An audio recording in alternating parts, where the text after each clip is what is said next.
नमस्कार, मी श्वेता. मी बघताय न्यूज 18 लोकमत बुलेटिनमध्ये तुमचं स्वागत. सुरुवातीला एक मोठी बातमी बघूयात.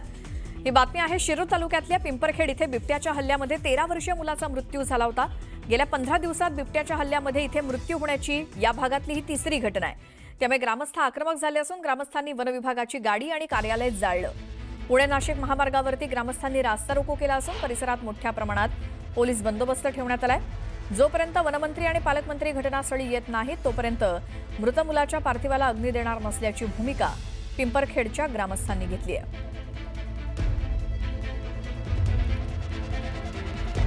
तेरा वर्षीय मुलाचा बिबट्याच्या हल्ल्यामध्ये मृत्यू झाल्यानंतर ग्रामस्थ आक्रमक झालेत आणि त्यांनी रस्त्यावरती ठिय्या मांडला. पुणे नाशिक महामार्गावरती ग्रामस्थांनी रास्ता रोको केलाय. या बंद करण्याची मागणी नागरिक करतायत. शिरूरमध्ये बिबट्याच्या हल्ल्यामध्ये गेल्या 15 दिवसांमध्ये 3 जणांचा मृत्यू झालाय आणि नुकताच एका 13 वर्षांचा देखील बिबट्याच्या हल्ल्यामध्ये मृत्यू झाला.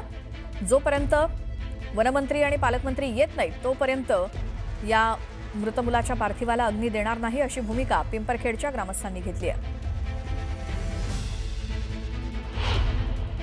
पुणे जिल्ह्याच्या शिरूर तालुक्यातील पिंपरखेड या ठिकाणी बिबट्याच्या हल्ल्यात 13 वर्षीय चिमुकल्याचा मृत्यू झाल्यानंतर संतप्त झालेल्या नागरिकांनी आणि तीनही तालुक्यातल्या ग्रामस्थांनी आज मंतर या ठिकाणी पुणे नाशिक महामार्ग अडवलाय. गेले 3 तासापासून पुणे नाशिक महामार्गावरती हे आंदोलन सुरू आहे. आपण या ठिकाणी पाहू शकताय. या आंदोलनामध्ये खेड तालुका असेल, आंबेगाव तालुका असेल, जुन्नर तालुका असेल आणि शिरूर तालुका असेल, या सर्व तालुक्यातील नागरिक सहभागी झालेत.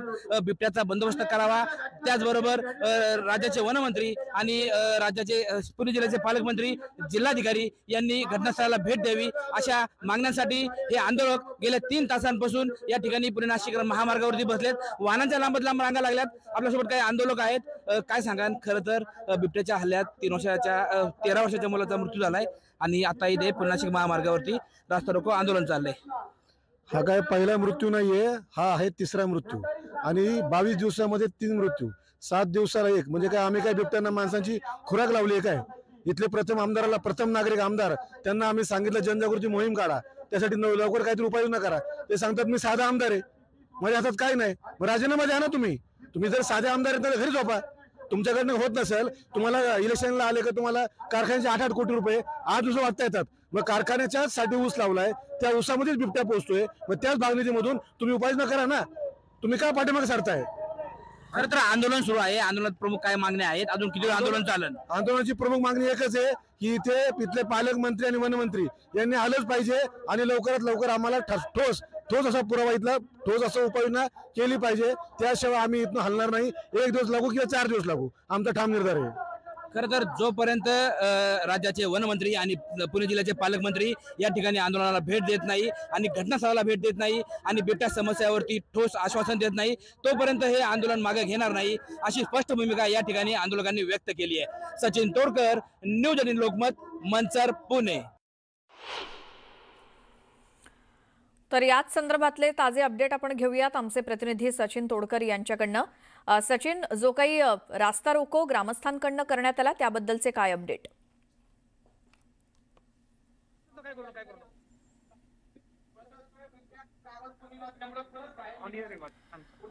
हे दृश्य आपण बघतोय. शिरूरमधल्या ग्रामस्थांनी रास्ता रोको केलाय कारण गेल्या 15 दिवसामध्ये 3 जणांचा बिबट्याच्या हल्ल्यामध्ये मृत्यू झाल्यानंतर नुकताच एका 13 वर्षांच्या मुलाचा यात मृत्यू झाल्यानंतर त्याचं पार्थिव घेऊन हे सगळे ग्रामस्थ आहेत ते संतापलेले आहेत आणि जे रास्ता रोको करण्यासाठी बसलेत. जोपर्यंत वनमंत्री येत नाहीत, जोपर्यंत पालकमंत्री येत नाहीत तोपर्यंत त्या मुलाच्या पार्थिवाला अग्नी देणार नाही अशी भूमिका या संतप्त ग्रामस्थांनी घेतली आहे. गेल्या कित्येक दिवसांपासून बिबट्याचे हल्ले ही समस्या बनली आहे इथल्या नागरिकांसाठी. गेल्या 15 दिवसामध्ये 3 जणांचा मृत्यू झाल्यानंतर नागरिक संतप्त झाले आणि ते रास्ता रोको करायला बसले.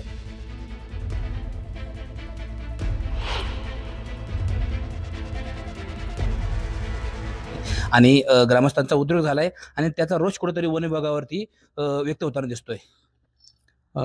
जो रोष जो सध्या आपल्याला दिसतोय तो स्वाभाविक आहे, परंतु वन विभाग दिवस रात्र प्रयत्न करून बिबट ज्या ठिकाणी गावाजवळ आलेले आहेत त्यांना जेरबंद करण्याची प्रक्रिया गेले 15 दिवसापासून अगदी युद्धपातळीवरती सुरू आहे. गेल्या 15 दिवसामध्ये आपण 9 बिबट त्या ठिकाणी रेस्क्यू केलेले आहेत आणि जो आत्ताचा जो नरभक्षक किंवा जो आत्ताचा जो बिबट आहे की जो या सदर घटनेला कारणीभूत आहे तर त्याला पकडण्यासाठी आपल्याला माननीय प्रधान मुख्य वनसंरक्षक वन्यजीव यांच्याकडनं परमिशन मिळालेली आहे.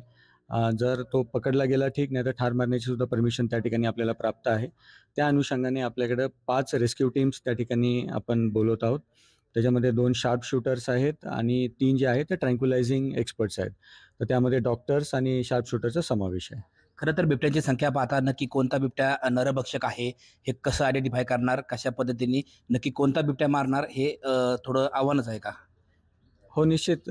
कारण त्याच्यामध्ये बिबट्या त्याला आयडेंटिफाय करण्यासाठी स्थानिक पातळीवरती जे आमचे बेस कॅम्पचे लोकं असतात किंवा गावकरी असतात, तर तो बिबट ज्या एरियामध्ये असतो त्या एरियामध्ये आमच्या लोकांना थोडं माहिती असतं की त्या एरियामध्ये कुठला बिबट आहे. त्याच्या काही त्याचं वजन, त्याच्या खाणाखुणा असतात. तर त्यावरून आपल्याला आयडिया असते की त्या एरियामध्ये कुठला बिबट आहे. तर त्या बिबट्याचं जे वर्गीकरण असतं त्याच्यानुसार स्थानिक लोकांची मदत घेऊन आपण तो बिबट आयडेंटिफाय करू. त्याच्या पगमार्क्सवरून आयडेंटिफाय करू आणि त्याच्या साधारणतः बॉडी स्ट्रक्चरवरून आयडेंटिफाय करता येतं. खरं तर बिबट्याची समस्या कमी करण्यासाठी कुठेतरी शासन कमी पडतंय. माइंडोचं बिबट निवारा केंद्र विस्तारीकरणाचा प्रकल्प रखडलाय. जुन्नरची बिबट सफारी पण रखडली आहे. त्याचबरोबर गेल्या अनेक दिवसापासून पिंजऱ्यांचा विषय आहे. पिंजरे कमी आहेत, मात्र ते पिंजरे अजून उपलब्ध होत नाहीयेत. त्यामुळे कुठेतरी बिबट्याची संख्या वाढतीये का? आणि त्यामुळेच लोकांचा रोष कुठेतरी वन विभागावरती वाढतोय का? नाही, कसं आहे की शासन स्तरावरती योग्य ते प्रोसेस सुरू आहे. कुठेही दिरंगाई झालेली नाही आहे. त्याला कारण असं आहे की उदाहरणार्थ समजा आता माणिकडोचा प्रकल्प आहे. तर त्याच्यामध्ये बांधकाम आहे, त्याच्यामध्ये टेंडर प्रोसेस आहे. तर याच्यामध्ये कुठेही न थांबता तत्काळ टेंडर प्रोसेस करून आपण प्रक्रियासुद्धा सुरू केलेली आहे. पण बांधकामाचा जो प्रोसेस असतो, त्याला जो कालावधी असतो तो साधारणतः 5 ते 6 महिन्याचा, 8 महिन्याचा असतो. तर तो कालावधी आता तेवढा तर लागणार आणि ती कालावधी पूर्ण झाल्यानंतर आपल्याला फुल फेच एक माणिकडो निवारा केंद्र आपल्याला मिळणार आहे. खरं तर आपण सांगितलं की बिबट्या जो नरभक्षक बिबट्या आहे त्याच्यासाठी शूटच्या ऑर्डर मिळाल्या, तुमच्या टीम पण दाखल झाल्यात. या टीममध्ये किती शार्प शूटर आहेत आणि कशा पद्धतीने ह्या टीमची रचना आहेत? यामध्ये 2 टीम्स आहेत शार्प शूटरच्या. त्यांच्या अधीनस्थ त्यांची टीम असते आणि 3 जे आहेत ते आपले माणिकडोमधले काही डॉक्टर्स आहेत, त्याच्यामध्ये काही मॅनेजर्स आहेत की ज्यांना ते वाईल्ड लाईफमध्ये एक्सपर्ट आहेत. तर ही जी लोकं आहेत हे त्याचा बिबट्याचा जो अधिवास आहे, म्हणजे ज्या ठिकाणी सध्या बिबट आहे त्या ठिकाणी त्यांचा अभ्यास करून आता रेकी वगैरे सगळी झालेली आहे. आता पुढची प्रक्रिया त्या ठिकाणी सुरू आहे आणि स्थानिक लोकं जे आहेत, गावकरी आहेत, आपले बेस कॅम्पचे मेंबर्स आहेत, हे आणि हे शूटर्स आणि ही टीम हे एकत्र मिळून त्याचा अभ्यास करून त्याच्यामध्ये पुढील प्रक्रिया करत आहेत. खरं तर गेल्या 20 दिवसामध्ये पिंपरखेड परिसरातच 3 जणांचा बिबट्याच्या हल्ल्यात मृत्यू झालाय. ग्रामस्थ तिथले आहेत किंवा नागरिक संतापलेत. या नागरिक आणि त्यांचा रोष हा वन विभागावर दिसतोय. नागरिकांना